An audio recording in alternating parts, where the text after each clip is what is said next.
గత వైసీపీ ప్రభుత్వ హయాంలో కావలసినంత మంది ఎంపీలు ఉన్నా రాష్ట్రానికి చేసిందేమీ లేదని కేంద్ర గ్రామీణాభివృద్ధి కమ్యూనికేషన్ శాఖల సహాయ మంత్రి డాక్టర్ పెమ్మసాని చంద్రశేఖర్ అన్నారు. కడపలో రెండో రోజు జరుగుతున్న మహానాడులో రాష్ట్రానికి కేంద్ర సహకార అంశంపై ఆయన మాట్లాడారు. కేంద్ర మంత్రులను నిత్యం కలుస్తున్న సీఎం చంద్రబాబు ఏపీకి ఎన్నో పథకాలను తీసుకొచ్చారని గుర్తు చేశారు.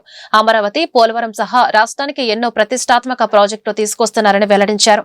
చంద్రబాబు స్ఫూర్తితో తాము పనిచేస్తామని పెమ్మసాని చంద్రశేఖర్ స్పష్టం చేశారు. తీసుకున్నటువంటి ఒక నిర్ణయం వెంటిలేటర్ మీద ఉన్నటువంటి ఆంధ్రప్రదేశ్ ని ఈ రోజు ఆక్సిజన్ మీదకి తీసుకొచ్చినటువంటి పరిస్థితి. మరి ఈ రోజు చూస్తే గత 5 సంవత్సరాల్లో జగన్మోహన్ రెడ్డి గారికి పూర్తి అధికారం ఉంది. కావాల్సినంత మంది ఎంపీలు ఉన్నారు. కావాల్సినంత అవినీతి సొమ్ము ఉంది. ఆయనకు కూడా కొద్ది గొప్ప ధైర్యం ఉంది. అయినా కూడా ఏమీ చేయలేకపోయారు. మరి ఈ రోజు చూస్తే తెలుగువాడు తలెత్తుకునేలా, తెలుగు జాతి గర్వపడేలా, ప్రపంచమంతా మన వైపు చూసేలా అమరావతి నగరం అద్భుతంగా రూపుదిద్దుకోబోతా ఉంది. ఆగిపోయిన పోలవరం నేను చూశాను. నారా చంద్రబాబు నాయుడు గారు ఎన్నిసార్లు ఢిల్లీ వచ్చేవారు, ఎన్నిసార్లు కేంద్ర మంత్రులతో కలిసేవారు, ఏ విధంగా పోలవరాన్ని నెలలా ఫాలో అప్ చేస్తూ ముందుకు తీసుకువెళ్లారో ప్రత్యక్షంగా చూసినటువంటి వ్యక్తిని.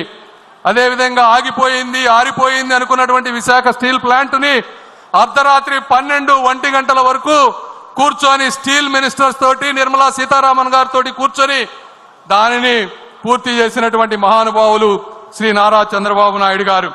మరి ఈరోజు రాయలసీమ ప్రాంతం చూసుకుంటే 5,000 కోట్ల రూపాయలతో 2 పారిశ్రామిక పార్కులు వస్తా ఉన్నాయి. బీపీసీఎల్ ద్వారా 95,000 కోట్ల రూపాయల పెట్రోకెమికల్ కారిడార్ వస్తా ఉంది. అదేవిధంగా రైల్వే ప్రాజెక్టులు చూసుకుంటే ఒక్క ఈ సంవత్సరమే 9,000 కోట్ల రూపాయలు రైల్వే డబుల్ లింక్ కి, ట్రిపుల్ లింక్ కి, అదే విధంగా అద్భుతంగా తీర్చిదిద్దే రైల్వే స్టేషన్ల కోసం అన్ని ప్రాంతాల్లో ఆర్ఓబీలు, ఆర్యూబీలు, వందే భారత్ ట్రైన్లు ఇవన్నీ వస్తా ఉన్నాయి.